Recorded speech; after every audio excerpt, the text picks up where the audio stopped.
তাহলে চলো প্রথমে আমরা দেখি আমাদের শ্বসনটা অর্থাৎ আমাদের শ্বাসক্রিয়ার নিয়ন্ত্রণ কিভাবে হচ্ছে। আসলে আমাদের শ্বাস প্রশ্বাসটা একেবারে আমরা স্বয়ংক্রিয়ভাবে নিচ্ছি, স্বয়ংক্রিয়ভাবে নিয়ন্ত্রিত হচ্ছে বলে প্রশ্বাস এবং নিঃশ্বাস নিয়ে তেমন একটা আমরা ভাবি না। আমাদের পশ্চাৎ মস্তিষ্কের মেডুলা এবং পন্সে অবস্থিত শ্বসন কেন্দ্রের মাধ্যমে আমাদের প্রশ্বাস এবং নিঃশ্বাস নিয়ন্ত্রিত হয়। আমাদের শ্বাস প্রশ্বাস নিয়ন্ত্রণটা আমরা দুইভাবে করতে পারি, একটা হচ্ছে স্নায়বিক নিয়ন্ত্রণ আর একটা হচ্ছে রাসায়নিক নিয়ন্ত্রণ। এছাড়াও আমরা কিন্তু ঐচ্ছিক ভাবেও আমাদের শ্বসনটা অর্থাৎ আমাদের প্রশ্বাস নিঃশ্বাসের হার গভীরতাকে নিয়ন্ত্রণ করতে পারি। যেমন ধরো আমরা যদি একদম গভীরভাবে প্রশ্বাস নিয়ে বুকের ভেতরে বাতাসটা টেনে ধরে রাখি, কিংবা ধরো বক্তৃতা করছি, গান করছি, হাঁচি কাশি দেওয়ার চেষ্টা করছি, এগুলো কিন্তু ঐচ্ছিক নিয়ন্ত্রণ। তবে এটা স্বাভাবিক না, কারণ এই ঐচ্ছিক নিয়ন্ত্রণগুলো আমরা অল্প সময়ের জন্য করতে পারছি। তো স্বাভাবিক যে আমাদের শ্বসন, এই শ্বসনটা নিয়ন্ত্রিত হচ্ছে দুই ভাগে, একটা হচ্ছে স্নায়বিক নিয়ন্ত্রণের মাধ্যমে আর একটা হচ্ছে রাসায়নিক নিয়ন্ত্রণের মাধ্যমে। শ্বসন ক্রিয়া নিয়ন্ত্রণের জন্য যে স্নায়বিক নিয়ন্ত্রণ কেন্দ্র রয়েছে সেগুলো হচ্ছে পশ্চাৎ মস্তিষ্কের পন্সের পার্শ্বদেশে অবস্থিত একজোড়া স্নায়ুকেন্দ্র, যেগুলোকে আমরা অ্যাপনিউস্টিক বা অ্যানিস্টিক সেন্টার বা নিউমোট্যাক্সিক সেন্টার বলে থাকি, এবং মেডুলায় অবস্থিত একজোড়া স্নায়ুকেন্দ্র যেগুলো হচ্ছে ডরসাল রেসপিরেটরি গ্রুপ এবং ভেন্ট্রাল রেসপিরেটরি গ্রুপ, যেগুলোকে ডিআরজি এবং ভিআরজি বলা হচ্ছে। এই যে স্নায়ুকেন্দ্র বলছি, আসলে এগুলো কি? এগুলো হচ্ছে আসলে স্নায়ু, একগুচ্ছ স্নায়ু। এই স্নায়ুগুলোর মধ্যে যে নিউরনগুলো আছে, স্নায়ুকোষগুলো আছে, এগুলো এই এইগুলো দ্বারা স্নায়ুকেন্দ্রগুলো গঠিত। আমি প্রথমে অ্যাপনিস্টিক সেন্টার সম্পর্কে অল্প একটু কথা বলি। এই অ্যাপনিস্টিক সেন্টারটা আসলে প্রশ্বাস নেওয়ার জন্য যে সিগন্যালটা প্রশ্বাস কেন্দ্রে পাঠাচ্ছে, এই অ্যাপনিস্টিক সেন্টারটা প্রথমে বিভিন্ন উদ্দীপনা দ্বারা উদ্দীপ্ত হয়, সেখান থেকে আমাদের প্রশ্বাস নেওয়ার জন্য সিগন্যালটা প্রশ্বাস কেন্দ্রে পাঠিয়ে থাকে। এটা একটা পজিটিভ ইম্পালস তৈরি করছে, এবং আমাদের যে টাইডাল ভলিউমটা, এই টাইডাল ভলিউমটা নিয়ন্ত্রণ করছে কিন্তু অ্যাপনিস্টিক সেন্টার। এরপর আসুন নিউমোট্যাক্সিক সেন্টার। এই নিউমোট্যাক্সিক সেন্টারটাই আসলে আমাদের রেসপিরেটরি যে সাইকেলটা, সেই সাইকেলটাকে নিয়ন্ত্রণ করছে প্রশ্বাস কেন্দ্র সহ। নিউমোট্যাক্সিক সেন্টার কি করছে? এটা এভাবে বলি যে এটা একটা ইম্পালস প্রোভাইড করছে, যেটা আমাদের অর্থাৎ আমি যদি এইভাবে বলি, ইট provides inhibitory impulse on respiration, thereby prevents over distension of the lung and helps to maintain recurrent inspiration and respiration. নিউমেটিক্স সেন্টারটা আমাদের একেবারে শ্বসনটা, পুরো প্রশ্বাস কেন্দ্রটা নিয়ন্ত্রণ করছে এই নিউমেটিক্সিক সেন্টারটা। এরপর আসো ডর্সাল রেসপিরেটরি গ্রুপ বা ডিআরজি। এই ডর্সাল রেসপিরেটরি গ্রুপটা আসলে হচ্ছে অনেকটা পেসমেকারের মতো। পেসমেকার যেমন শুরুটা করে, ট্রিগারটা করে, ঠিক তেমনি এই ডিআরজিটা মানে ইন্সপিরেশনের জন্য বা রেসপিরেশনের জন্য এটা কি করছে, ট্রিগার করছে। এবং আমাদের যে বেসিক রিদম অফ ব্রিদিং, এটাও কিন্তু এই প্রশ্বাস কেন্দ্র দ্বারা নিয়ন্ত্রিত হচ্ছে। এখন আসো ventral respiratory group. Ventral respiratory group বুঝতে পারছো, এগুলো নিঃশ্বাস কেন্দ্র, এটা নিঃশ্বাস নিয়ন্ত্রণের সাথে জড়িত। এখানে একটা উল্লেখযোগ্য ব্যাপার হচ্ছে প্রশ্বাস কেন্দ্র থেকে কিন্তু অনেক নার্ভ ভিআরজিতে যায়, ভেন্ট্রাল রেসপিরেটরি গ্রুপ বা নিঃশ্বাস কেন্দ্রে যায়, কিন্তু নিঃশ্বাস কেন্দ্র থেকে প্রশ্বাস কেন্দ্রে কিন্তু কোনো ধরনের নার্ভ আসে না। আমরা পরবর্তী স্লাইডগুলোতে আরো এগুলো নিয়ে আরো পরিষ্কার করে আলোচনা করব। এখন আসলে যে আমি যেই সেন্টারগুলো কথা বললাম, শ্বাস সেন্টারগুলো, এগুলো কোথায় অবস্থান করছে, আমাদের ব্রেনের কোথায় অবস্থান করছে একটু দেখি আমরা। এটা অবস্থান করছে দেখো মেডুলা অবলাঙ্গাটা, এই যে পশ্চাৎ মস্তিষ্কের এখানে পন্সে, তারপর আছে তোমার আর হচ্ছে মেডুলাতে। পন্সে আছে দেখতেই পাচ্ছ, উপরেটা হচ্ছে নিউমোট্যাক্সিক এবং নিচেটা হচ্ছে অ্যাপনিস্টিক সেন্টার। আর মেডুলারি রেসপিরেটরি সেন্টারের মধ্যে উপরেরটা অর্থাৎ পৃষ্ঠীয় ভাগেরটা হচ্ছে জর্সাল রেসপিরেটরি গ্রুপ, আর অঙ্কীয় ভাগেরটা হচ্ছে ভেন্ট্রাল রেসপিরেটরি গ্রুপ। এখন আরেকটা তোমরা দেখতে পাচ্ছ, আরেকটা এখানে আছে, আরেকটা হচ্ছে প্রি বর্জিঙ্গার কমপ্লেক্স। প্রি বর্জিঙ্গার কমপ্লেক্সটা এটা কোথায় থাকে? এটা ম্যামালদের মধ্যে থাকে। এটা ম্যামালদের মধ্যে তোমার আহ বলা হচ্ছে এই যে শ্বাস প্রশ্বাস, এটা প্রশ্বাস জেনারেট করতে সাহায্য করছে। তাহলে আমরা কি এখান থেকে পেলাম, দেখলাম আমাদের এই যে শ্বাস কেন্দ্রগুলোর অবস্থানটা কোথায়। এরপর আসো পরবর্তী স্লাইডে যাই আমরা। পরবর্তী স্লাইডে কি আছে আমরা একটু দেখি। পরবর্তী স্লাইডে আমরা দেখতে পাচ্ছি এখানে আছে রাসায়নিক নিয়ন্ত্রণটা কিভাবে হচ্ছে। রাসায়নিক নিয়ন্ত্রণটা অর্থাৎ স্নায়ু আমাদের প্রশ্বাস নিঃশ্বাস নিয়ন্ত্রণটা রাসায়নিকভাবে কিভাবে নিয়ন্ত্রিত হচ্ছে, এটার জন্য প্রথমে জানতে হবে এই রাসায়নিক নিয়ন্ত্রণের জন্য প্রথমে যারা রয়েছে অর্থাৎ কেমো রিসেপ্টর, যারা রাসায়নিক বিভিন্ন উদ্দীপনা যারা গ্রহণ করছে, যারা গ্রাহক কোষ, এগুলো কোথায় অবস্থিত? প্রথমটা হচ্ছে central respiratory centre, central receptor. সেন্ট্রাল রিসেপ্টরটা আমাদের মেডুলায় অবস্থিত। সেন্ট্রাল রিসেপ্টরটা মেডুলায় অবস্থিত। এই যে এটা সেরিব্রো স্পাইনাল ফ্লুইডে যখন কার্বন ডাইঅক্সাইড বৃদ্ধি পায় তখন কি হয়, পিএইচটা হ্রাস পেয়ে যায়। এই এই ধরনের রক্ত যখন প্রবাহিত হয় অর্থাৎ সেরিব্রো স্পাইনাল ফ্লুইডে যখন এই ধরনের রক্ত যেখানে পিএইচ হ্রাস পেয়ে গেছে, এই ধরনের রক্ত যখন প্রবাহিত হচ্ছে তখন মেডুলাতে অবস্থিত এই সেন্ট্রাল রিসেপ্টরটা উদ্দীপ্ত হচ্ছে। এরপরে আসো ক্যারোটিড বডিজ। ক্যারোটিড বডিজ আমাদের হৃৎপিণ্ডের ক্যারোটিড ধমনীর প্রাচীরে অবস্থিত। এটা কার্বন ডাইঅক্সাইড এবং পিএইচ মাত্রার প্রতি সংবেদনশীল। ঠিক তেমনি অ্যাওর্টিক বডিজ আমাদের অ্যাওর্টার গোড়ায় অবস্থিত। এটি কার্বন ডাইঅক্সাইড এবং পিএইচ মাত্রার প্রতি সংবেদনশীলতা প্রদর্শন করে থাকে। এখন আসো আমরা পরবর্তী স্লাইডে যাই। এখন এই যে এই স্লাইডে আমি তোমাদেরকে দেখানোর চেষ্টা করেছি ক্যামো রিসেপ্টর গুলোর অবস্থানটা কোথায়, অর্থাৎ ক্যামো রিসেপ্টর গুলো কোথায় অবস্থিত। এই যে দেখো এটা অ্যাওর্টিক আর্চ, এই যে এটা হচ্ছে অ্যাওর্টিক আর্চ। এই অ্যাওর্টিক আর্চটা, এই অ্যাওর্টিক আর্চ, এই অ্যাওর্টিক আর্চের এই জায়গাতে দেখতে পাচ্ছ নডিউলের মতো ছোট্ট ছোট্ট এই যে বিন্দুগুলো, এগুলো হচ্ছে অ্যাওর্টিক বডিজ। এই অ্যাওর্টিক বডিজ আর এখানে দেখো এই ক্যারোটিড আর্টারিতে অর্থাৎ এই আর্টারিগুলোর এখানে অর্থাৎ দুই জায়গায় আছে, এটাই হচ্ছে ক্যারোটিড বডিজ। তাহলে বুঝতে পারছো কোথায় অ্যাওর্টিক বডিজ রয়েছে এবং কোথায় ক্যারোটিড বডিজ রয়েছে। আর আরেকটা রিসেপ্টরের কথা বলেছিলাম আমরা, সেন্ট্রাল রিসেপ্টর। এটা তো আমাদের মেডুলার মধ্যে অবস্থান করে থাকে। আমাদের শ্বাস প্রশ্বাস বা শ্বসন নিয়ন্ত্রণের জন্য শ্বাসকেন্দ্রগুলো কাজ করে কতগুলো উদ্দীপনায় উদ্দীপ্ত হয়ে। এই উদ্দীপনাগুলোর মধ্যে প্রধান যে উদ্দীপনাগুলো তার মধ্যে রয়েছে কার্বন ডাইঅক্সাইডের ঘনত্ব। বাতাসে যদি কার্বন ডাইঅক্সাইডের ঘনত্ব 0.2 ভাগ বেড়ে যায় তখন কিন্তু আমাদের শ্বসন হারটাও দ্বিগুণ হয়ে যায়।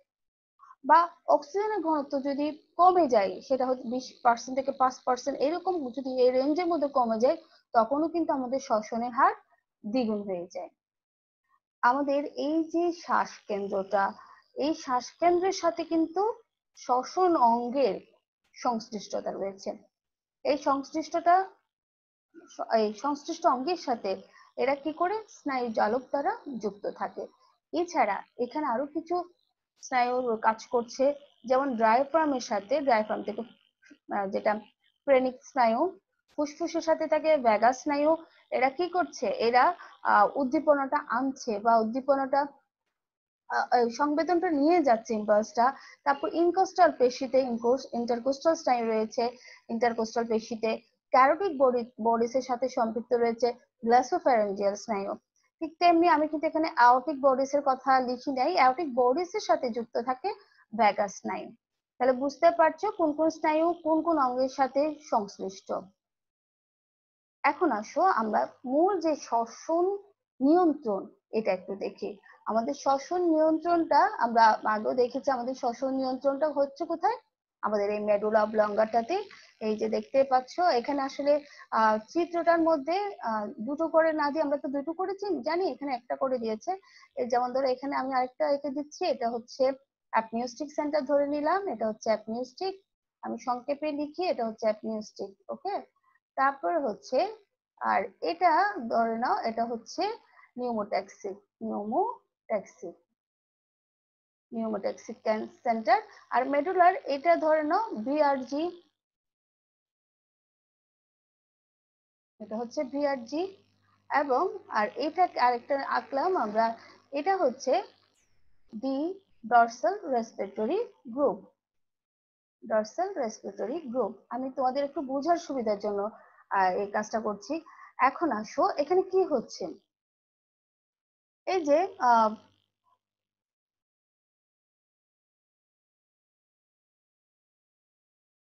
দেখো অ্যাপনিউস্টিক সেন্টার, এখানে এই ব্রিদিং কন্ট্রোল সেন্টার, এটা আসলে এই আমাদের এই সেন্টার তো দুইটাই তো ব্রিদিং কন্ট্রোল করছে।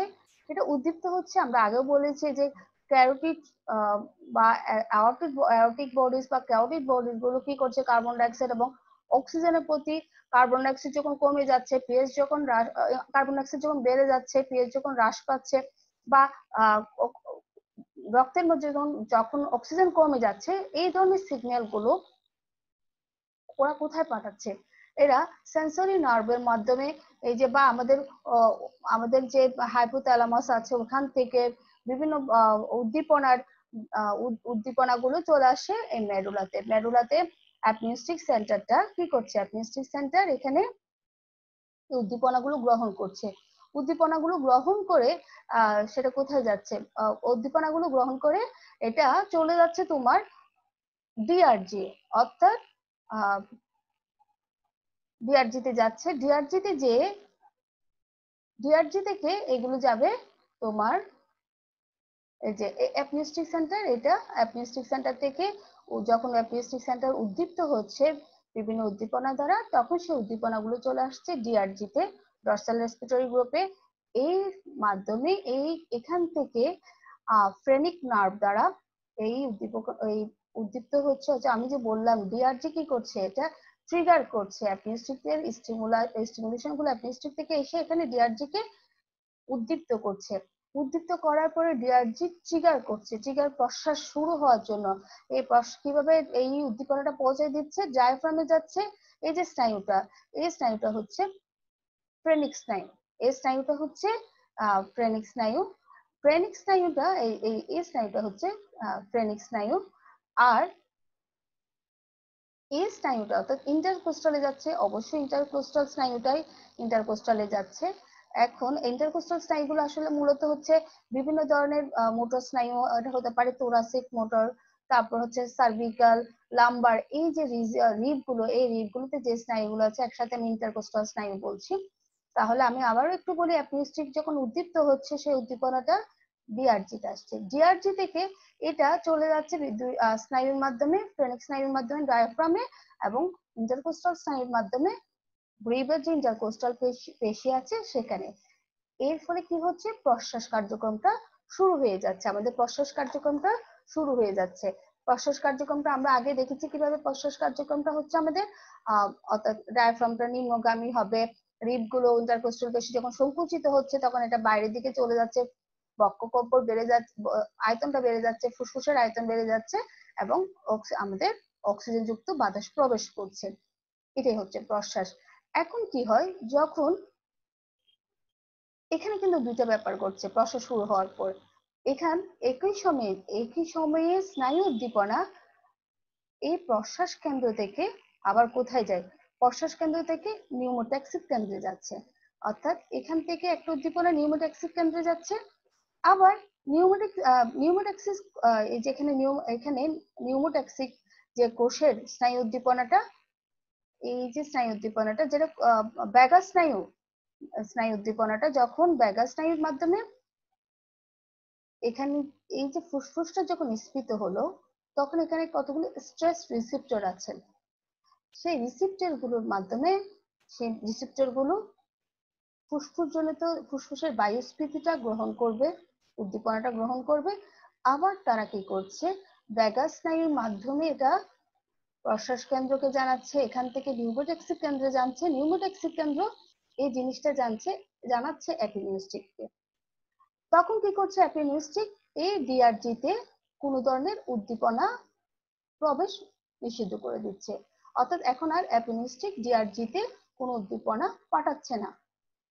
এর ফলে কি হচ্ছে, প্রশ্বাস ক্রিয়াটা বন্ধ হচ্ছে। একই সময়ে নিউমোট্যাক্সিস, এই যে নিউমোট্যাক্সিসটা আবার নিঃশ্বাস কেন্দ্র অর্থাৎ ডিআরজি তে সিগন্যাল পাঠায় যে এবার তুমি কি করো, নিঃশ্বাস কার্যক্রমটা শুরু করে দাও। তখন ভিআরজি কি করছে, ইন্টারকোস্টাল পেশি এবং এই যে ইন্টারকোস্টাল পেশি এবং উদরীয় পেশিতে কি পাঠাচ্ছে, সিগন্যাল পাঠাচ্ছে যে এখন নিঃশ্বাস ক্রিয়া শুরু করতে হবে। এখানে আরেকটা উল্লেখযোগ্য বিষয়, আমরা জানি আমাদের প্রশ্বাস ক্রিয়া একটা অ্যাক্টিভ প্রসেস হলো, নিঃশ্বাস ক্রিয়াটা হচ্ছে তার উল্টো, এটা হচ্ছে নিষ্ক্রিয় পদ্ধতি।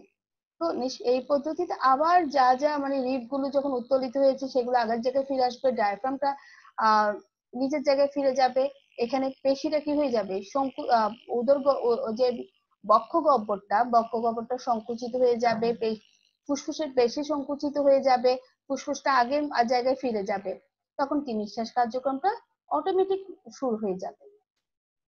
তো এখন এই যে আমি বললাম এখানে যখন বায়ুস্ফীতি হয়েছিল ফুসফুসের, এই এই ইয়েটা মানে এই উদ্দীপনাটা বায়ুস্ফীতি যা হয়েছে এটা কিন্তু অ্যাপনিস্টিক জানতে পেরেছিল। কারণ হচ্ছে এখানে যে মানে যেটাকে বলা হয় টানগ্রাহক কোষ বা স্ট্রেস রিসেপ্টর, এটা উদ্দীপ্ত হয়েছে, এই উদ্দীপনা ভ্যাগাস স্নায়ুর মাধ্যমে অ্যাপনিস্টিক স্নায়ুতে পৌঁছে গিয়েছিল। কিন্তু যেটা সংকুচিত হবে, ফুসফুস যখন সংকুচিত হয়ে যায়, অর্থাৎ স্ট্রেস রিসেপ্টর সেলগুলো এই আমাদের ফুসফুসের ব্রঙ্কিওলে যে স্ট্রেস রিসেপ্টর সেলগুলো আছে সেগুলো কিন্তু কি হচ্ছে না, তখন কিন্তু তারা নিঃশ্বাসের সময় তখন তারা যে সংকুচন জনিত এই উদ্দীপনাটা আর কোথায় পাঠায় না, অ্যাপনিউস্টিকে পাঠায় না। সেই জন্য কি করে অ্যাপনিউস্টিক কিন্তু কিছুক্ষণ ভাবে স্বাভাবিকভাবে আবার প্রশ্বাস ক্রিয়াটা শুরু করে দেয়। আমি আশা করব তোমরা ব্যাপারটা বুঝতে পেরেছো, মেকানিজমটা বুঝতে পেরেছো। অর্থাৎ অ্যাপনিউস্টিক উদ্দীপ্ত হবে, সেই উদ্দীপনাটা ডিআরজি তে যাবে, ডিআরজি কি করবে, বিভিন্ন এখানে স্নায়ুগুলোর মাধ্যমে শ্বসন অঙ্গের সাথে রিলেটেড অঙ্গগুলোতে এটা পাঠিয়ে দিবে। শ্বসন অঙ্গের সাথে যে অংশগুলো আছে ডায়াফ্রাম, ইন্টারকোস্টাল পেশি, এগুলোতে মেসেজটা পাঠিয়ে দিবে। পাঠিয়ে দেওয়ার পর এরা কি করবে, প্রশ্বাস ক্রিয়া শুরু করে দিবে। প্রশ্বাস ক্রিয়া শুরু হওয়ার পর এখান থেকে ফুসফুসের বায়ুস্ফীতি বা নিঃশ্বাস প্রশ্বাস নেওয়ার জন্য, অর্থাৎ প্রশ্বাসের ফলে যে সেলের ফুসফুসের যে ওভার টেনশন হয়েছে সেটা যাতে প্রিভেন্ট হয়, সেটা যদি মানে ফুসফুসের কোনো ধরনের ক্ষতি না হয়, অনেকটা এরকম। তো এই মেসেজটা চলে যায় আবার ভ্যাগাস স্নায়ুর মাধ্যমে অ্যাপনিউস্টিকে। এবং নিউক্লিয়াক্সিস কিন্তু আবার একই সময়ে সে কিন্তু অ্যাপনিউস্টিক শ্বাসকেন্দ্রও পাঠাচ্ছে একটা মেসেজ, প্রশ্বাস কেন্দ্র আবার নিঃশ্বাস কেন্দ্র পাঠাচ্ছে, নিঃশ্বাস কেন্দ্র কিন্তু কি করছে, তার কার্যক্রম শুরু করে দেয়। এখন এই পদ্ধতিতে এই যে এখান থেকে বিভিন্নভাবে কেমোরিসেপ্টর গুলো যেগুলো আছে সেগুলো উদ্দীপনা গুলো নিয়ে আমাদের রক্তে পাঠাচ্ছে, আমাদের রক্তের মাধ্যমে ব্রেনের এই যে মেডুলার পন্সে বা মেডুলার শ্বাসকেন্দ্রগুলোতে আসছে। এভাবে আমাদের শ্বাসক্রিয়াটা নিয়ন্ত্রিত হয়ে থাকে। এখন আসে আমরা পরবর্তী স্লাইডে দেখি। এটা তো আমরা বললাম স্নায়বিক যে নিয়ন্ত্রণটা, এর বাইরেও কিন্তু বিভিন্ন প্রতিবর্তী ক্রিয়া দ্বারা আমাদের শ্বাস প্রশ্বাস ক্রিয়াটা নিয়ন্ত্রিত হয়ে থাকে। যেমন ধরো আমি কিছুক্ষণ আগে যে ফুসফুসের স্ফীতিজনিত ক্রিয়ার কথা বললাম, এটা কিন্তু এটার একটা নাম আছে যেটাকে বলা হয় হ্যারিং ব্রয়ার প্রতিবর্ত ক্রিয়া। এটা যদি আমি আরেকটু সংক্ষেপে বলি, অর্থাৎ ফুসফুস যখন বায়ুস্ফীতি করছে প্রশ্বাসের সময়, তখন তার মধ্যে যে স্ট্রেস রিসেপ্টর গুলো আছে সেই রিসেপ্টর গুলো কিন্তু উদ্দীপ্ত হয়ে একটা উদ্দীপনা ভ্যাগাস স্নায়ুর মাধ্যমে অ্যাপনিউসটিকে যাচ্ছে। বিভিন্ন ভাইয়া আছে, ভাইয়াগুলো অর্থাৎ ডিআরজি নিউমোট্যাক্সিক হয়ে আবার অ্যাপনিউসটিকে যাচ্ছে। এখন কিন্তু সংকোচন জনিত যখন নিঃশ্বাস কার্যক্রমটা শুরু হচ্ছে, ফুসফুসটা যখন সংকুচিত হয়ে যাচ্ছে, তখন এখানে যে স্ট্রেস রিসেপ্টর বা টান কোষ যেগুলো আছে, টান কোষ গ্রাহক যে টান গ্রাহক কোষ বা এরকম অর্থাৎ স্ট্রেস রিসেপ্টর কোষটা, সেটা কিন্তু কি হয়ে যাচ্ছে, সংকুচনটা, ফুসফুসের সংকুচনটা পাঠাচ্ছে না। তখন এই যে আবার পিউস্টিক তার কাজ শুরু করে দিচ্ছে, প্রশ্বাস কাজটা, এই প্রক্রিয়াটাকে বলা হচ্ছে হেরিং ব্রেয়ার প্রতিবর্ত ক্রিয়া। এরপর হাঁচি, স্নেজিং, যখন আমার নাসা গহ্বরে কোনো কিছু ঢুকে, তখন আমরা মিউকাস পর্দায় যখন কিছু ঢুকে, তখন আমাদের অলফ্যাক্টরি স্নায়ুর মাধ্যমে আমরা হাঁচি দেওয়ার চেষ্টা করি। এটাও কিন্তু একটা আমাদের শ্বাসক্রিয়াকে পরিবর্তন করে। তারপর আসো কাশি, কফিংটা হচ্ছে কি, যখন আমার একেবারে কি বলা যায়, যখন আমার ট্রাকেতে কিছু ঢুকে যাচ্ছে, তখন ট্রাকের মধ্যে যে মিউকাস মেমব্রেন আছে বা সিলিয়েটেড মিউকাস মেমব্রেন আছে, তখন সেটা অবাঞ্ছিত এই অংশটাকে বের করে দেওয়ার চেষ্টা করছে। যখন আমি কাশি দিচ্ছি, তখন কিন্তু এই যে কাশি দেওয়ার আগে যখন কিছু ঢুকে, তখন দেখবি যে একটু মানে আমাদের অস্বস্তি হয়, আমরা মনে হচ্ছে শ্বাসক্রিয়াটা বন্ধ বন্ধ লাগে, তখন আমরা কাশিটা দিচ্ছি। এই প্রসেসটাও কিন্তু আমার শ্বাসক্রিয়াকে কি করছে, পরিবর্তন করছে, নিয়ন্ত্রণ করছে। গ্যাগ প্রতিবর্ত ক্রিয়া, এটা আমাদের হয়ে থাকে। আমরা যখন বলি না, কিছু খাওয়ার সময় আমাদের কোনো কারণে যদি আটকে যায়, তখন কিছু গিলার সময় আর কি, গলাধকরণ সময়, তখন আমাদের শ্বাসক্রিয়াটা একটু কিছুক্ষণ জন্য বন্ধ হয়ে যায়। এটা এটা হচ্ছে আসলে একটা কি বলা যায়, এটা আমাদেরকে, অর্থাৎ আমার ফুসফুসকে, আমার শ্বাস মানে আমার শ্বাসক্রিয়াটা যাতে স্বাভাবিকভাবে চলতে পারে, সেজন্য কিছুক্ষণের জন্য যে বন্ধ হয়ে যায়, এই বন্ধ হওয়ার কাজটা গ্যাগ প্রতিবর্ত ক্রিয়া বলে থাকি আমরা। এই কাজটা আহ মানে কি গ্লাসোফ্যারেঞ্জিয়াল স্নায়ুর মাধ্যমে হয়ে থাকে। এই কাজটা গ্লাসোফ্যারেঞ্জিয়াল স্নায়ুর মাধ্যমে হয়ে থাকে। আর এই এটা এই গ্লাসোফ্যারেঞ্জিয়াল স্নায়ুটা সাধারণত গলবিলের প্রাচীর থেকে কাজ করে থাকে। অর্থাৎ গ্যাগ প্রতিবর্ত ক্রিয়ার মধ্যে আমরা দেখতে পাচ্ছি এখানে জড়িত রয়েছে গলবিল প্রাচীরের যে গ্লাসোফ্যারেঞ্জিয়াল স্নায়ুটা রয়েছে, সেটা যখন আমার খাদ্য গলদকরণ করতে কোনো ধরনের সমস্যায় পড়ছি, তখন যেই আমাদের যে শ্বাসক্রিয়াটা বন্ধ হয়ে যায়, বন্ধ করে দেয় আসলে, এই প্রসেসটাকে আমরা বলছি গ্যাগ প্রতিবর্ত ক্রিয়া। এখন আসো আরো কিছু স্নায়বিক উদ্দীপনা রয়েছে, যেমন ধরো ব্যথা। আমরা যখন ব্যথা পাই, তখন কিন্তু আমাদের ব্যথাটার সাথেও কিন্তু আমাদের শ্বাস প্রশ্বাস নিয়ন্ত্রিত হচ্ছে। ব্যথা পেলে এগুলো, এই ব্যথা বা আবেগ, এই এই নিয়ন্ত্রণগুলো কিন্তু আবার করছে আমাদের ব্রেনের হাই সেন্টার, যেটা আমাদের ব্রেনের হাই সেন্টার এই কাজগুলো করে থাকছে। কিভাবে কাজগুলো করছে এগুলো আমরা আরেকটা স্লাইডে দেখবো। তারপর ইমোশন, যখন আমরা খুব আবেগ মানে আবেগী হয়ে যায়, যখন দীর্ঘশ্বাস ফেলছি, তখন কিন্তু আমার শ্বাসটা ধীরে ধীরে মানে ধীরে ফেলছি। আবার যখন খুব কষ্টকর মুহূর্তে মনে হয় যেন গলাটা বন্ধ হয়ে আসছে, আমি শ্বাস নিতে পারছি না, এই ব্যাপারগুলো কিন্তু কি করছে, আমার শ্বসন যে মানে শ্বাস প্রশ্বাসের যে সাইকেলটা, সেটা নিয়ন্ত্রিত হচ্ছে। এছাড়া যেমন ধরো বিভিন্ন, আমি কোথাও যদি যাই, কোনো একটা বিরক্তিকর গন্ধ বা বিষাক্ত গ্যাস আমার মানে আমি যখন প্রশ্বাসের সাথে নিচ্ছি, ঘ্রাণটা বা বিষাক্ত গ্যাসটা যখন ঢুকছে, তখন কিন্তু আমার শ্বরযন্ত্রে যে গ্রাহক কোষগুলো আছে, সেগুলো উদ্দীপ্ত হয়। সেই উদ্দীপ্ত হয়ে এরা কি করছে, আমার শ্বাসক্রিয়াকে অবদমন করার চেষ্টা করছে, যাতে আমার ফুসফুসটা কি হয়, রক্ষা পায়, ফুসফুসটার মধ্যে কোনো ধরনের ক্ষতিকর পদার্থ ঢুকতে না পারে।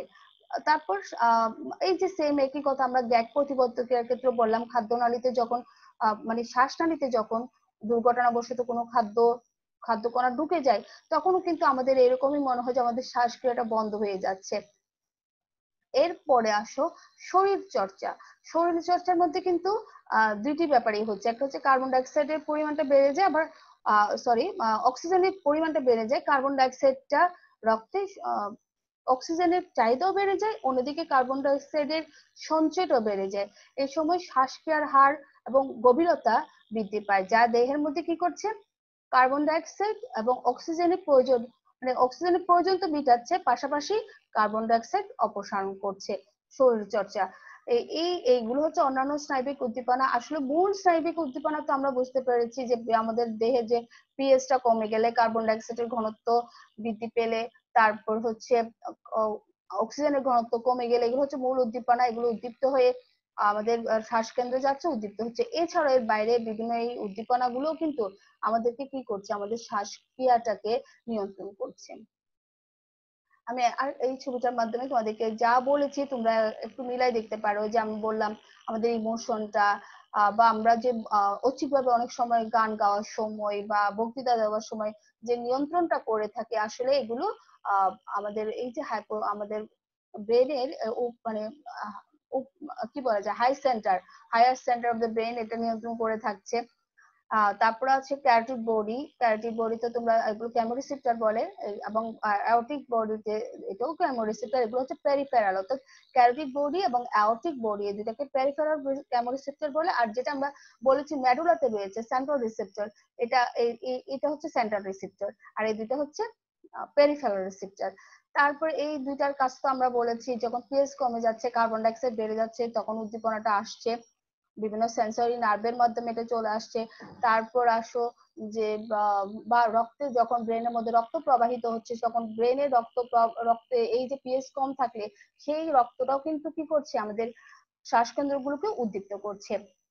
এরপরে হেরিংওয়ের রিফ্লেক্স, এটা আমরা বলেছি এটা হয়ে থাকছে তাহলে কোন কোন রিসেপ্টরের মাধ্যমে, এটা হচ্ছে এস্ট্রেস রিসেপ্টর, যেটা আমাদের লাংয়ের মধ্যে আছে। তারপর দেখো আরেকটা রিসেপ্টর, এটা হচ্ছে প্রোপ্রিও রিসেপ্টর, এটা আমাদের মাসলে থাকে। এই মাসলে বা জয়েন্টের মধ্যে থাকছে। এইখান থেকেও কিন্তু কি ব্যথা পেলে, আঘাত পেলে, তখন এই রিসেপ্টর গুলো কিন্তু কি করছে, আমাদের শ্বাসক্রিয়াকে নিয়ন্ত্রণ করছে। রিসেপ্টর গুলো এই অনুভূতিটা নিয়ে শ্বাসকেন্দ্রে পাঠিয়ে দিচ্ছে সেন্সরি নার্ভের মাধ্যমে, তখন আমাদের শ্বাস প্রশ্বাস ক্রিয়াটা ওইভাবে নিয়ন্ত্রিত হচ্ছে।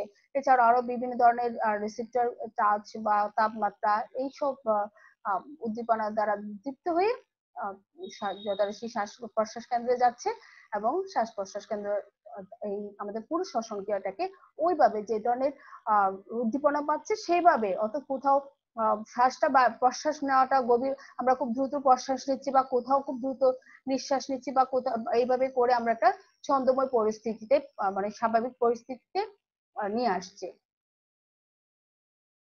এখন আমরা পরবর্তী স্লাইডে যাই। এখন আমি চেষ্টা করেছি আসলে তোমাদেরকে আরো কিছু রিসিপ্টরের দেখা। এখানে যা দেখেছো এগুলো আমরা আগেও বলেছি, হায়ার ব্রেন রিসিপ্টর যা করছে, তারপরে হচ্ছে হাইপোথ্যালামাসের মাধ্যমে যেটা সঞ্চিত হচ্ছে। এরপর আসে এখানে একটা রিসেপ্টরের কথা আমি বলিনি, সেটা হচ্ছে ইরিটেন্ট রিসেপ্টর। ইরিটেন্ট রিসেপ্টর এটা একেবারে আমাদের যে অমসৃণ পেশিযুক্ত যে অংশগুলো আছে ফুসফুসে, সেখানে থাকে।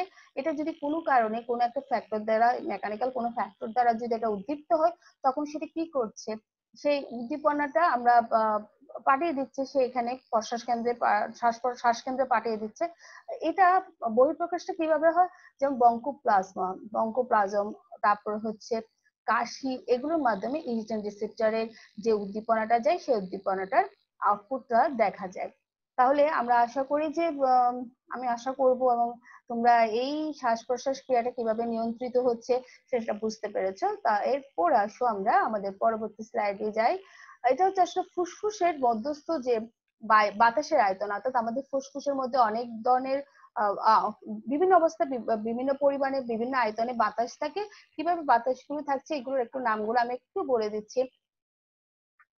যেমন ফুসফুসের যে মধ্যস্থ আয়তনটা, বাতাসের আয়তন, টাইডাল ভলিউম। টাইডাল ভলিউমটা কি? টাইডাল ভলিউমটা হচ্ছে অর্থাৎ ফুসফুসের মধ্যে, অর্থাৎ যখন আমি শ্বাস শ্বাস প্রশ্বাসটা নিচ্ছি, অর্থাৎ প্রশ্বাসটা যখন আমি নিচ্ছি, তখন বা স্বাভাবিক যে শ্বাসকার্য, এই সময় প্রতিবার যে যে আয়তনে বাতাস ফুসফুসে যাওয়া আসা করছে, সেটা পরিমাণটা হচ্ছে 500 ml। আমি খুব দ্রুত বলছি, তোমরা একটু দেখে নিবে। রেসপিরেটরি ইউনিট ভলিউম, এটা হচ্ছে মানে টাইডাল ভলিউম, অর্থাৎ এই ভলিউমটাকে আমি 12 দিয়ে গুণ করেছি। কেন 12 দিয়ে গুণ করেছি একটু চিন্তা করে বলো। হ্যাঁ, আমরা আসলে 12 দিয়ে মানে গুণ করেছি এই কারণে যে আমরা প্রতি মিনিটে প্রায় স্বাভাবিকভাবে 12 বার শ্বাস প্রশ্বাস নিঃশ্বাস প্রশ্বাস নিই। এইটার সংখ্যা দ্বারা আমি গুণ করলাম, এটা হচ্ছে রেসপিরেটরি মিনিট ভলিউম। এরপরে ইন্সপিরেটরি রিজার্ভ ভলিউম, এটা কি? এটা হচ্ছে স্বাভাবিক প্রশ্বাসের পর কোনো ব্যক্তি সর্বোচ্চ যে আয়তনের বাতাস প্রশ্বাসের মাধ্যমে গ্রহণ করতে পারে সেটাকে বলা হচ্ছে ইন্সপিরেটরি রিজার্ভ ভলিউম। এটা 2.3 থেকে 3.3 লিটার পর্যন্ত হতে পারে। ঠিক তেমনি এক্সপিরেটরি রিজার্ভ ভলিউম, এটা কি? এক্সপিরেটরি রিজার্ভ ভলিউম হচ্ছে অর্থাৎ স্বাভাবিক নিঃশ্বাসের সময় একজন সুস্থ ব্যক্তি কি পরিমাণ বাতাস বের করতে পারে তার আয়তন। এরপরে রেসিডুয়াল ভলিউম, অর্থাৎ নিঃশ্বাসের পরে যে একদম আমার ফুসফুসটা খালি হয়ে যাচ্ছে সেরকম না, সেটাকে বলা হচ্ছে রেসিডুয়াল ভলিউম। আরেকটা নিষ্ক্রিয় বাতাস বলি, কতগুলো বাতাস আসে আসলে যেগুলো আমাদের গ্যাসীয় বিনিময়ে আসতে পারে না, এমন কিছু স্পেস রয়েছে যেগুলো রয়ে যাচ্ছে, যেমন আশা কবরে কিছু বাতাস থেকে যাচ্ছে, ট্রাকের কিছু অংশে বাতাসটা থেকে যাচ্ছে, অর্থাৎ যেগুলো গ্যাসীয় বিনিময়ের মধ্যে আসতে পারছে না সেগুলোকে বলা হয় নিষ্ক্রিয় গ্যাস। এবং এই নিষ্ক্রিয় গ্যাসগুলো যে স্পেস গুলোতে থাকে সেই স্পেস গুলোকে বলা হচ্ছে নিষ্ক্রিয় নিষ্ক্রিয় গ্যাস স্পেস ও নিষ্ক্রিয় গ্যাস স্পেস। তাহলে এটার কাজটা কি? এই যে নিষ্ক্রিয় গ্যাসটা কি কাজ করে? এই নিষ্ক্রিয় গ্যাসটা কিন্তু আমাদের বলা যায় আমাদের যে আমরা যে বায়ুটা নিচ্ছি, এখানে যে জলীয় বাষ্পটা আসছে সেই জলীয় বাষ্পটাকে সম্পৃক্ত করছে, সেই জলীয় বাষ্পটাকে সম্পৃক্ত করছে। এরপরে আসো ফুসফুসের বায়ু ধারণ ক্ষমতা। ফুসফুসের বায়ু ধারণ ক্ষমতা প্রথমে হচ্ছে ইন্সপিরেটরি ক্যাপাসিটি। এটা হচ্ছে ফুসফুস নিঃশ্বাস প্রক্রিয়া শেষ হওয়ার পরে কোন ব্যক্তি সর্বোচ্চ যে আয়তনে প্রশ্বাসের মাধ্যমে বাতাস গ্রহণ করে থাকে। তারপর আসে তোমার ফাংশনাল রেসিডুয়াল ক্যাপাসিটি। এটা হচ্ছে স্বাভাবিক নিঃশ্বাস ক্রিয়ার পরে যে আয়তনে বাতাস ফুসফুস ধারণ করে থাকে। ঠিক তেমনি টোটাল লাং ক্যাপাসিটি, সর্বোচ্চ প্রশ্বাসের মাধ্যমে সর্বোচ্চ আয়তনে যে বায়ু গ্রহণ করে কোনো ব্যক্তি সেটা। তারপর ভাইটাল ক্যাপাসিটি, মানে প্রশ্বাসের পরে নিঃশ্বাসের মাধ্যমে সর্বোচ্চ যে আয়তনে বায়ু পরিত্যাগ করা হচ্ছে সেটা হচ্ছে ভাইটাল ক্যাপাসিটি। এখন আমরা একটু কার্বন ডাইঅক্সাইড এবং অক্সিজেন পরিবহনটা দেখি, অর্থাৎ আমাদের ফুসফুস এবং ক্যাপিলারির মাধ্যমে কিভাবে কার্বন ডাইঅক্সাইড এবং অক্সিজেন বিনিময় হচ্ছে। আসলে পুরো বিনিময়টা হয়ে থাকে গ্যাসের যে সাধারণ সূত্র অর্থাৎ ব্যাপনের সূত্র অনুযায়ী এই গ্যাসের বিনিময়টা হয়ে থাকে। এখানে কি ব্যাপন হচ্ছে কি উচ্চ ঘনত্ব থেকে কম ঘনত্বের দিকে যাবে। যেমন যখন আমি প্রশ্বাসটা নিচ্ছি আমার অ্যালভিওলাসের মধ্যে অক্সিজেনের ঘনত্ব বেশি থাকবে, ক্যাপিলারিতে অক্সিজেনের ঘনত্ব কম থাকবে। এখানে দেখানো হচ্ছে 107 এবং 40 mm পার মিটার। তখন কি হবে, আমার এই যে অ্যালভিওলাইটাকে রক্ত মানে অক্সিজেনটা কোথায় চলে যাচ্ছে? ক্যাপিলারিতে চলে যাচ্ছে, ক্যাপিলারি রক্তে চলে যাচ্ছে, এরপর দেহ বা ব্লাডটা আউট হচ্ছে, দেহ কোষে চলে যাচ্ছে। এরপরে হচ্ছে যেমন ধরো কার্বন ডাইঅক্সাইডের পরিমাণটা যেহেতু বিপাকের ফলে এখানে বা শ্বসনের ফলে যেহেতু আমাদের রক্তে তখন কি থাকে, কার্বন ডাইঅক্সাইডের পরিমাণটা বেশি থাকছে, আর অ্যালভিওলাসের মধ্যে কার্বন ডাইঅক্সাইডের পরিমাণটা কম থাকছে। তখন কি হবে, কার্বন ডাইঅক্সাইড ক্যাপিলারি থেকে বা কোষিক জালিকাগুলো থেকে, অর্থাৎ অ্যালভিওলাসের বাইরে যে কোষিক জালিকাগুলো আছে সেখান থেকে আমাদের রক্তে বা আমাদের অ্যালভিওলাসে প্রবেশ করছে। এখন আসে অক্সিজেন পরিবহন। অক্সিজেন পরিবহনটা আসলে দুইভাবে হয়ে থাকে। একটা হচ্ছে তোমার ভৌত দ্রবণ রূপে, অর্থাৎ এখানে 2% অক্সিজেন রক্তের প্লাজমার মাধ্যমে দ্রবীভূত হয়ে পরিবাহিত হয়। আরেকটা হচ্ছে রাসায়নিক যৌগ। রাসায়নিক যৌগ বলছি তখন কিন্তু আমরা একটা হিমোগ্লোবিনের কথা অবশ্যই আমাদেরকে বলতে হয়। হিমোগ্লোবিন হচ্ছে হিমোগ্লোবিনের যে 4টা পেপটাইড বন্ড আছে, এগুলো দিয়ে 4টা অক্সিজেন সে কিন্তু কি করতে পারে, বন্ড করতে পারে। তবে এই বন্ডটা কিন্তু শিথিল, কারণ হচ্ছে যখন যেখানে অক্সিজেনের পরিমাণটা কম থাকে তখন কিন্তু এই যে ওরা যেই যৌগটা তৈরি করে সেই যৌগটা কিন্তু ভেঙে যায়। এটা একটা অস্থায়ী যৌগ। ভেঙে গিয়ে ওরা কি করছে, এই যে আমি বললাম পলিপেপটাইড চেইন 4টা আছে, অক্সিজেনটা যার কাছে কম তাকে দিয়ে দিচ্ছে। এই যে দেখো রেড ব্লাড সেল, এখানে অক্সিজেন ফর্ম মানে লাং থেকে আসছে। তারপর এই যে হিমোগ্লোবিন মলিকুলস গুলো যাচ্ছে, হিমোগ্লোবিন মলিকুলস গুলো অক্সিজেন সেলে যেহেতু সেলের সেই সময় অক্সিজেন কম থাকে সেলকে দিয়ে দিচ্ছে। তারপর আসো কার্বন ডাইঅক্সাইড পরিবহন। কার্বন ডাইঅক্সাইড পরিবহনটা 3 ভাবে হয়, একটা হচ্ছে ভৌত দ্রবণ রূপে, একটা হচ্ছে কার্বমিক যৌগ রূপে, আরেকটা হচ্ছে তোমার বাইকার্বনেট রূপে। এখন আসো ভৌত দ্রবণ রূপে, অর্থাৎ যেটা রক্তের প্লাজমার মাধ্যমে দ্রবীভূত হয়ে আমাদের মানে চারিদিকে পরিবহন হচ্ছে, তখন কার্বন ডাইঅক্সাইড পরিবহন হচ্ছে তখন সেটাকে আমরা ভৌত দ্রবণ রূপে বলছি। অর্থাৎ এখানে কি হয়, এখানে কার্বন ডাইঅক্সাইড প্লাজমাতে যে পানি আছে তার সাথে যুক্ত হয়ে কার্বনিক অ্যাসিডে পরিণত হয়। কার্বনিক অ্যানহাইড্রেস নামক একটা এনজাইম কিন্তু এখানে কাজ করে থাকে। তারপর এরপর আসো কার্বোমেনু যৌগ। কার্বোমেনু যৌগ কি? আমরা দেখেছি লোহিত রক্তকণিকার হিমোগ্লোবিনের প্রোটিন অংশে এমিন মূলকের সাথে বিক্রিয়া করে এখানে কার্বন ডাই অক্সাইড কার্বোমিন, অর্থাৎ এখানে এমিন মূলকের সাথে এটা বিক্রিয়া করে কার্বোমিনো হিমোগ্লোবিন যৌগরূপে পরিবাহিত হয়। এইভাবে 10% কার্বন ডাই অক্সাইড পরিবাহিত হয়ে থাকে। এখানে একটা কথা একটু বলি, সেটা হচ্ছে কার্বন ডাই অক্সাইডের সামান্য অংশ যদি প্লাজমা পোর্টের সাথে যুক্ত হয়ে কার্বোমিনো প্রোটিন গঠন করে, এই রাসায়নিক বিক্রিয়াটা খুব দ্রুত, মানে খুব কার্বোমিনো যে যৌগটা গঠন করছে এই বিক্রিয়াটা খুব দ্রুত ঘটে, প্রায় 1 সেকেন্ডের ভগ্নাংশেরও অতি দ্রুত সময়ে এই বিক্রিয়াটা ঘটে থাকে। এটা এখানে যে কার্বোমিন বিভিন্ন প্রোটিন দেখো, একটাই দেখানো হয়েছে, হিমোগ্লোবিনটাই এখানে দেখানো হয়েছে। তারপর আসো, তাহলে আমরা দুটো পেলাম, একটা হচ্ছে ভৌত দ্রবণ রূপে আর একটা হচ্ছে কার্বোমিনের যৌগ রূপে। তাহলে এরপরে আসো বাইকার্বনেট রূপে। বাইকার্বনেট রূপে অধিকাংশ কার্বন ডাই অক্সাইড কিন্তু বাইকার্বনেট রূপে পরিবাহিত হচ্ছে। এই যে এখানে প্রথমে ব্যাপন প্রক্রিয়ায় কার্বন ডাই অক্সাইড দ্রুত রক্তকণিকায় প্রবেশ করবে এবং সেখানে কার্বনিক অ্যানহাইড্রেসের উপস্থিতিতে পানির সাথে বিক্রিয়া করে কার্বনিক অ্যাসিড তৈরি করছে। এই যে দেখো, এই কার্বনিক অ্যাসিড তৈরি হলে এই কার্বনিক অ্যাসিড আবার ভেঙে গিয়ে হাইড্রোজেন এবং বাইকার্বনেট আয়নে পরিণত হয়। এখন কি হয়, বাইকার্বনেট কিছু বাইকার্বনেট আরবিসির ভেতরে যে পটাশিয়াম আছে সেটা পটাশিয়ামের সাথে যুক্ত হয়ে পটাশিয়াম বাইকার্বনেট তৈরি করে। আর আবার কিছু বাইকার্বনেট কিন্তু আরবিসির বাইরে চলে আসে, তখন সেটা প্লাজমাতে যে সোডিয়াম থাকে সোডিয়ামের সাথে যুক্ত হয়ে সোডিয়াম বাইকার্বনেট তৈরি করে। এখন যে প্রক্রিয়াটা, অর্থাৎ একটা এই প্রক্রিয়াটাকে বলা হয় হ্যামবার্জের বিক্রিয়া বা ক্লোরাইড শিফট। এটা জার্মান বিজ্ঞানী হ্যামবার্জার প্রথমে এই বিক্রিয়াটি আলোচনা করেছে বলে ওনাকে এই ওনার নাম অনুসারে উনি হচ্ছেন প্রথম বর্ণনাকারী, যার কারণে এটাকে বলা হচ্ছে হ্যামবার্জের বিক্রিয়া। এটা আমি বলি, এটা কিন্তু আগের স্লাইডে যা দেখিয়েছি তারই একটি অংশ। এই যে তোমরা দেখতে পাচ্ছ আরবিসির মধ্যে কার্বন ডাই অক্সাইড এবং ব্যাপন প্রক্রিয়ায় প্রবেশ করলো, এখানে কার্বনিক অ্যানহাইড্রেসের উপস্থিতিতে কার্বনিক অ্যাসিড তৈরি হলো, এটা বিয়োজিত হয়ে হাইড্রোজেন আয়ন এবং বাইকার্বনেটে পরিণত হয়েছে। বাইকার্বনেট কিন্তু সবগুলো এখানে থেকে যায় না, বাইকার্বনেট কিছু কিন্তু কি আরবিসির বাইরে চলে আসে। এখন কিছু এই যে মানে take and give and take, bicarbonate যেহেতু প্লাজমাতে চলে আসলো, প্লাজমা থেকে কিছু ক্লোরাইড কিন্তু কি হয় লোহিত রক্তকণিকাতে প্রবেশ করে।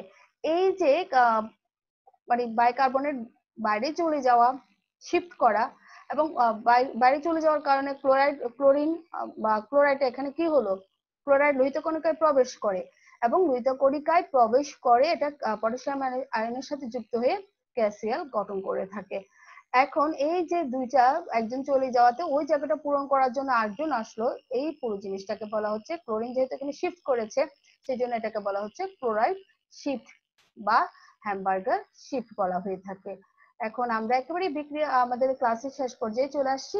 আমাদের এই যাওয়ার আগে, আমাদের ক্লাস শেষ করার আগে আর কিছু দু একটা অস্বাভাবিক শ্বাসক্রিয়ার নাম আমরা একটু দেখে নিই। অ্যাপনিয়া, এই ধরনের শ্বাসক্রিয়াতে দেখা যায় কি প্রশ্বাস এবং নিঃশ্বাসের মাঝখানে একটু বিরতি থাকে। হাইপোক্সিয়া, এটা হচ্ছে কার্বন ডাই অক্সাইডের পরিমাণ স্বাভাবিকের চেয়ে যখন কমে যায়। আবার আর একটা যেটা আমরা বলে থাকি তোমার এটাকে বলা হয় এটাকে আমি যেটা মানে অক্সিজেনের অভাব হচ্ছে, শ্বাসরোধ, অক্সিজেনের পর অস্বাভাবিক যখন কমে যাচ্ছে, এটার আমি আরেকটা নাম বলি, সেটা হচ্ছে শ্বাসরোধ অবস্থা, অ্যাসফিক্সিয়া। মানে অক্সিজেনের পরিমাণটা এত অস্বাভাবিকভাবে কমে যায় যে মনে হচ্ছে যেন এই অবস্থা কিন্তু বিকার দশার উদ্ভব করবে, এমনকি প্রাণী মৃত্যু পর্যন্ত ঘটতে পারে। এটা বিভিন্ন কারণে হতে পারে, যেমন অঙ্গগত শ্বাসরোধ হতে পারে, কোনো অংশে রক্ত প্রবাহের বাধা প্রতিবন্ধকতা আসলে, আবার অনেক সময় গলা টিপে ধরলেও কিন্তু যে পরিস্থিতিটা সৃষ্টি হচ্ছে এটা হচ্ছে অ্যাসফিক্সিয়া বা শ্বাসরোধ। তারপর আছে সাইনোসিস, এটা হচ্ছে যখন নীলবেদি, এটার কিন্তু আরেকটা নাম আছে নীলবেদি, যখন দেখা যাচ্ছে দেহের ত্বক মানে আমাদের ঝিল্লিতে নীলাভ বর্ণ ধারণ করে থাকে, এটাকে সাইনোস বা নীলবেদি বলা হয়। এটা মূলত হয়ে থাকে তোমার যখন কার্বন ডাই অক্সাইডের বিষক্রিয়া বা অত্যাধিক বিজারিত অত্যাধিক এখানে হিমোগ্লোবিনের উপস্থিতি বলেছে, কিন্তু এটা বিজারিত হিমোগ্লোবিনের উপস্থিতির কারণে সাইনোসিসটা হয়ে থাকে। আর আমরা একটু শেষ পর্যায়ে তোমরা আশা করি এই প্রশ্নগুলোর উত্তর দিতে পারবে। কার্বন ডাই অক্সাইড অক্সিজেন কিভাবে পরিবাহিত হচ্ছে বা শ্বাস কেন্দ্রটা কি, বা শ্বাসকেন্দ্র কি আমরা জানি, বা সারফেক্টেন্ট কি, ছোট ছোট প্রশ্নগুলো আসে, এবং ফুসফুসের অ্যালভিওলাসে গ্যাসের বিনিময় কিভাবে হয়, এগুলো আসে।